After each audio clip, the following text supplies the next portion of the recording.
ఈరోజు ఉదయం పత్రికలు చూస్తే ఒకసారిగా చాలా ఆశ్చర్యం అనిపించింది. రాష్ట్రంలో అధికారంలో ఉన్న తెలుగుదేశం పార్టీ ఇప్పుడు తెలుగు డ్రగ్స్ పార్టీలాగా మారిపోయిందా అని ఒక అనుమానం ప్రజలకు కల్పించే పరిస్థితి వచ్చింది. సాక్షాత్తు Telugu Desam party MP, Eluru MP పుట్ట మహేష్ యాదవ్ గారు హైదరాబాదులో ఒక ఫామ్ హౌస్ మీద దాడి చేస్తే ఆ డ్రగ్స్ సేవిస్తున్న పార్టీలో దొరికారని, మొదట పరీక్ష చేస్తే నెగిటివ్ వచ్చిందని, మళ్ళీ పరీక్ష చేస్తే పాజిటివ్ వచ్చిందని వార్తలు వస్తూ ఉన్నాయి. సాక్షాత్తు తెలుగుదేశం పార్టీ పార్లమెంటు సభ్యుడు, మరొక శాసనసభ్యుడికి కుమారుడు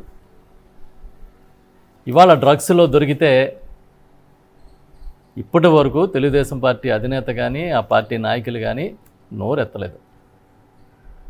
కనీసం ఒక్క చిన్న పదం కూడా తెలుగుదేశం పార్టీ నుంచి రిలీజ్ కాలే. మామూలుగా అయితే తెల్లారు లేచి ప్రవచనాలు చెప్పే చంద్రబాబు నాయుడు గారు మరి దీని మీద ఏం చెప్తారని మేము అడుగుతున్నాం.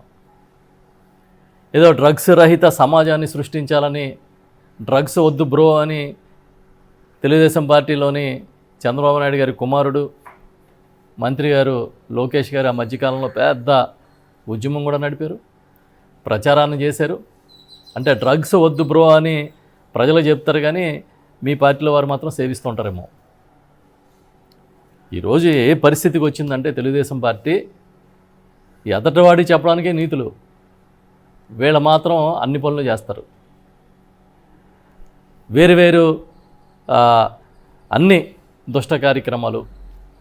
ఒక ఆయనేమో ఒక రాసలీల వీడియోలో దొరుకుతాడు, ఇంకొక ఆయనేమో అసభ్యంగా ప్రవర్తించి మహిళల పట్ల వారు దొరుకుతారు, గంజాయితో దొరుకుతారు, ఈ పక్కనేమో డ్రగ్స్తో దొరుకుతారు. అయినా సరే పార్టీ పరంగా కానీ ప్రభుత్వ పరంగా కానీ ఎలాంటి స్పందన ఉండదు.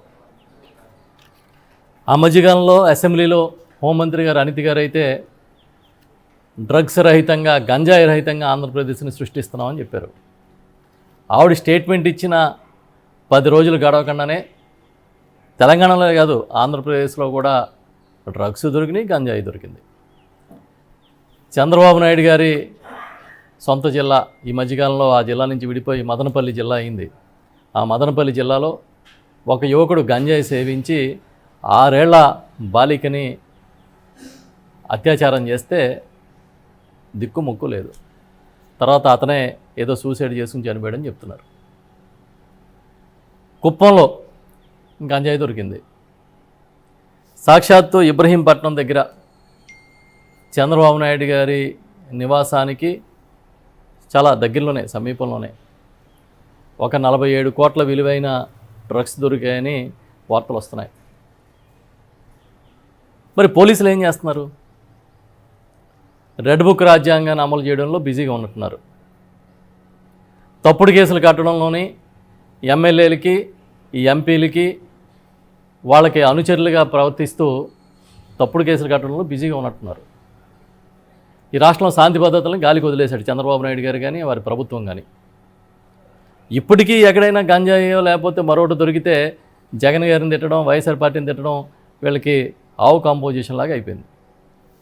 మేము అడుగుతున్నాం, ఇవాళ ఏలూరు ఎంపీ గారు పుట్ట మహేష్ యాదవ్ గారు సాక్షాత్తు ఈ పార్టీలోని ఒక కీలకమైన నాయకుడు, తెలుగుదేశం పార్టీ అధికార పార్టీలో కీలకమైన నాయకుడు, ఇవాళ డ్రగ్స్ వ్యవహారంలో దొరికితే మీ పార్టీ స్పందన ఏంటి? మీరు ఏ విధంగా స్పందించబోతూ ఉన్నారని మొత్తం అందరూ ఎదురు చూస్తున్నారు, ఈ సమాజం అంతా ఎదురు చూస్తుంది. మీరు ఎదటి వాళ్ళకి చెప్పడానికే నీతులు ఉన్నాయా? మీద అరికడతనం, ఇంకా అది చేస్తున్నాం, ఇది చేస్తున్నాం, ఈగిల్ టీంలు, ఆ టీంలు, ఈ టీంలు అని రకరకాల ప్రచారం చేస్తున్నారు. ఏమైనాయి? ఈ రోజున బాధ్యతాయుతంగా ప్రవర్తించాల్సిన ప్రజాప్రతినిధులు ఈ తప్పుడు కార్యక్రమాలు చేస్తూ దొరుకుతూ ఉంటే, ఏదో 2 రోజులు కామ్గా ఉంటే చట్టం తన పని తాను చేసిపోయినట్టుగా మనం ప్రచారం చేసుకోవచ్చు, అంతా సద్దుమణిపోద్ది, ఇంకా లేదంటే డైవర్షన్ పాలిటిక్స్ చేయొచ్చు అనే ఆలోచన కనబడుతూ ఉంది. మేము సూటిగా అడుగుతున్నాం, ఈ రాష్ట్రంలో ఇవాళకి కూడా పెద్ద ఎత్తున గంజాయి దొరికే పరిస్థితి. నాటుసారా పెద్ద ఎత్తున దొరుకుతుంది. చీపు లిక్కర్, అక్రమంగా లిక్కర్ని తయారు చేసి డిస్ట్రిబ్యూషన్ చేస్తున్నారు,